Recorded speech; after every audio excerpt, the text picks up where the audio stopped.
Rukeyser is made possible by the Corporation for Public Broadcasting and by the financial support of viewers like you. By the travelers, over 40 million Americans benefit from our insurance investment services and managed health care. The travelers. And by FGIC, a GE Capital company, helping to provide financial strength with FGIC AAA bond insurance, tomorrow's security. And by Prudential Securities, the knowledge and resources you need to help make intelligent investments. Rock solid, market wise. Produced Friday, December 27. Our panelists are Ralph Acampora, Eddie Brown, Harvey Eisen, and William Waters. Good evening, I'm Louis Rukeyser. This is Wall Street Week. Welcome back. Well, folks, even after all these years, we just don't know our own strength around here. Last week, you may recall, I began by noting that hope seemed to be the missing ingredient in the world of money, but that there were, and I quote, plenty of reasons to believe that it would be back on the scene before too long. Like, wow. I mean, we do always try to be credible around here, but this was ridiculous.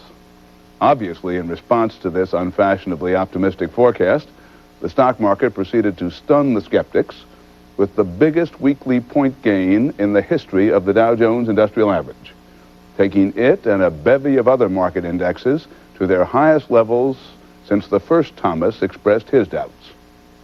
We had been planning to dress up anyhow for this, our 22nd annual Wall Street Week New Year's Eve party, but after we read today's results, I sent out for a much better champagne.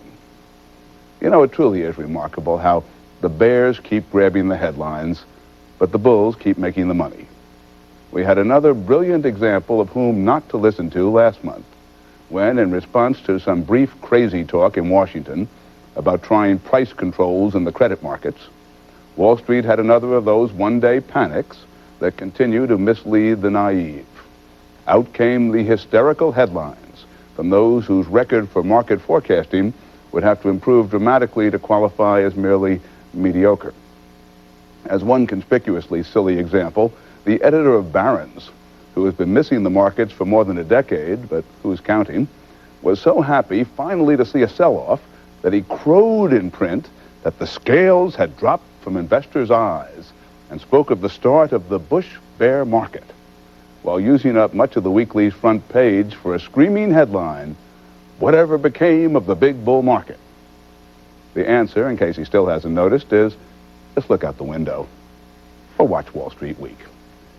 If we seem unduly happy tonight, it's not because the kind of steady, long-term, keeping the faith approach to investing we've always advocated around here is again looking so successful. Remember that no market ever goes straight up, and there are sure to be more scary sell-offs along the way, but because this has been a record year of specific stock-picking service to our viewers. Over the years, people occasionally inquire as to how good the stock suggestions are that you hear on this program. It's a debate we've deliberately never entered, because our regular weekly viewers quite profitably know the answer. The best people in the business appear on this program. They give us their best thinking, which often appears later in other media. And while, as I've been pointing out for 22 years, nobody bats 1,000 in this business, these folks' long-term record is absolutely tops. Though those who are trying to sell what we have historically given you for free are understandably loath to admit it. The program itself, of course, as represented by yours truly, has never offered a single stock tip in all those years, hot, cold, or in between. But we do make each of our panelists come up at each year's end with a list of specific investment selections for the year ahead. It may be the toughest competition in investing because those lists cannot be changed in any way for the next 12 months. I've never emphasized this because we're always trying to make the opposite point, that nobody is an infallible guru. But in fact, the panelists' record with those stock picks over the years has been darned impressive. And this year, folks, they have simply outdone even themselves. Fully 3/4 of the panelists, 21 out of 28, submitted lists last New Year's whose results have beaten the Dow Jones Industrials this year. Indeed, the average portfolio of all the panelists is ahead by nearly 32%, which is more than half again as much as the Dow. 4 panelists, the stars who are here tonight to give us their 1992 picks, submitted lists that are up by 70% or more. And if you just bought everything that one of them had recommended, you'd have more than doubled your money. Can they do it again? Well, as I've always said, no guarantees. But it seemed high time to go public with some of the actual facts. So the next time some envious type who has never earned an invitation to be a guest urges you to doubt the quality of the stock advice on this program, you'll know precisely how hard to laugh as you head for the bank. And so in this year, when despite the soggy economy, despite the all too prevalent gloom, the world has had so much in which to rejoice, let us add the latest evidence that those who refuse to panic on cue have been the real winners once again. The Dow Jones Industrial Average, which last month was widely forecast as heading for the sub-basement, stands tonight at its highest level in history, 3,101.52, up a record 167 points for the week, and a fraction less than 200 for the past 7 sessions. And everything you see here, except the Amex, is also at a record high. In a holiday week when many had forecast the market would be slow and hit by year-end selling. Indeed, there's nothing like a good, strong market to make a doubting technician change his mind about the next 6 months. Chief elves Michael Metz and Stan Weinstein upgraded from bearish to neutral, and Ralph Acampora from neutral to bullish, lifting our elves index 3 notches to +2. The bond market continued to gain in response to last week's latest drop in the Federal Reserve's discount rate, but there was further woe this Christmas week in the gold market, as the metal fell below $354 an ounce. The prices for frankincense and myrrh were not immediately available. Many investors who had been complaining that the Federal Reserve was providing the economy with too little too late seemed to brighten at the prospect that last week's full-point cut might in fact dissuade Congress from giving the country too much too late. And so they had fun in the stock market instead of just going to the movies to catch the latest reckless left-wing fantasy from Oliver Stone, or listening to Mikhail Gorbachev explain why he had failed to heed the wit and wisdom of British Prime Minister Harold Macmillan, who told an earlier Soviet leader, "You should have elections in your country. You'd win." Ed Brown, how do you explain this year-end euphoria in Wall Street? Well, it's kind of hard to explain, Lou. Nothing has really changed that much within the past week. I think people finally realized that the cut last week in the discount rate has major positive implications, and it was a delayed reaction. Some people thought that the Fed might be kicking up inflation and would scare the bond market. The bond market, in fact, was up again this week. Is inflation any kind of a threat in your judgment?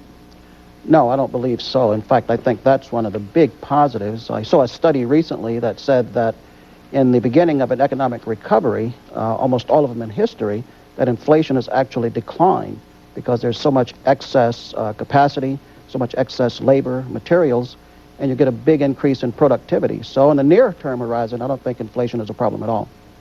Harvey Eisen, did you expect this week to happen just the way it did? Of course.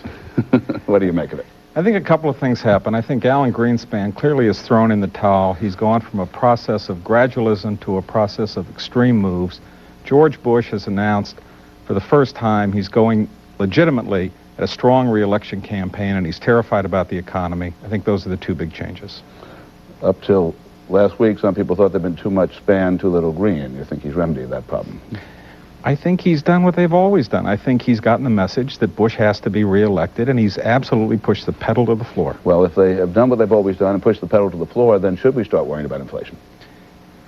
Yes, in theory, no in reality. Inflation is nowhere to be seen, and until it starts to show up, I think it's something we just can't worry about. Ralph Acampora, these fellows seem to think it's the George Bush for re-election move of the week, but you're a technician. You don't care about that kind of development. What happened technically in the market? Well, Lou, I think it was one of Santa's little elves. He spiked his eggnog, and I think a lot of us were looking for some kind of a Santa Claus rally, but nothing to the magnitude that we saw. And I think that shocked them, and I think it took a lot of money on the sidelines. And I wouldn't say they panicked in, but they were very, very aggressive on the buy side. And a lot of it was public money. So I think people realize that there will be a turn in the economy sometime this year. The market's rally was strong enough to move you from neutral to bullish. Was it just because of the volume of trading, which was huge, and with the It's a combination of a lot of things. It's the volume, it's the momentum, but more importantly, Lou, It's those individual Dow stocks. I mean, you have new highs in some of those stocks. Procter & Gamble, Philip Morris, United Technologies, Boeing. It's across the board. It's a lot of groups. Bill Waters, are you as optimistic about the future as these fellows? Very much, Lou. We've got some momentum going here that's going to run it right through January and beyond. And the president has said the State of the Union message is going to be on domestic affairs, not foreign this time. And the country is waiting for something, and he's got to deliver. What's he going to deliver? I think he's going to deliver a tax cut, and that's not going to be maybe so good long term. But from a near-term point of view, something will be done. The public will see that Washington is acting rather than sitting on the sidelines. Okay, before we look ahead now with these world-class stock pickers, let's review where we've been in a year that once again left financial pessimists running for their alibis.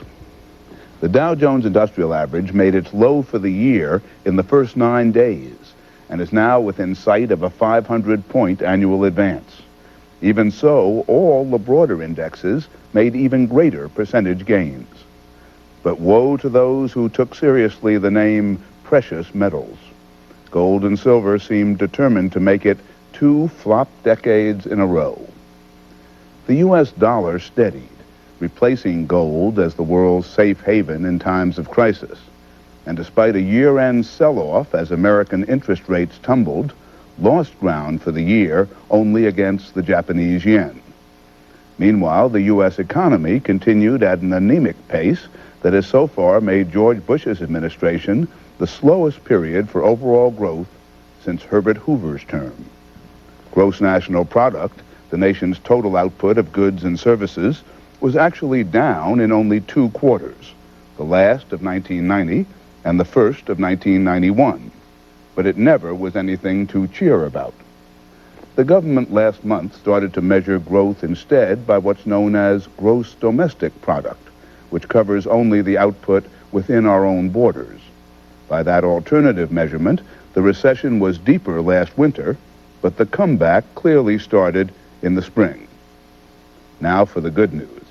After rearing its bloated head last year when oil prices soared, inflation headed steeply downward in 1991. For the 12 months ending in November, the Consumer Price Index rose only 3%, the best performance in 5 years. Unemployment, which reached a 16-year low as recently as 1989, rose with the recession, though the current 6.8% reading remains moderate by the standards of most recent recessions. As for short-term interest rates, the benchmark prime, after being stuck at 10% in 1990, has come tumbling down in the sluggish economy this year to today's 6.5% reading. Long-term bond yields, on the other hand, prove stickier, both because of the huge and never-ending supply of new government debt and because of residual fears of inflation. Lately, though, those rates have been heading south, too, and today's yield on Standard & Poor's index of long-term Treasury bonds is 7.49%. One melodramatic story of 1990, the price of oil, proved notably dull for most of 1991 as the oil price stabilized within a narrow range before dropping this month to its lowest price since before the Kuwait crisis, closing today at $18.76 a barrel. One of the few real success stories in the 1991 economy was the continuing strength of American exports. And since, in a punk year like this one, consumers have less appetite for imports, the results in the 10 months reported so far in 1991 were the lowest trade deficit in 8 years.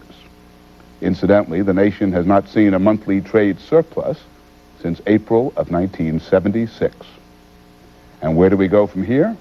The Commerce Department's index of so-called leading economic indicators, which has been virtually unchanged for the past 3 months,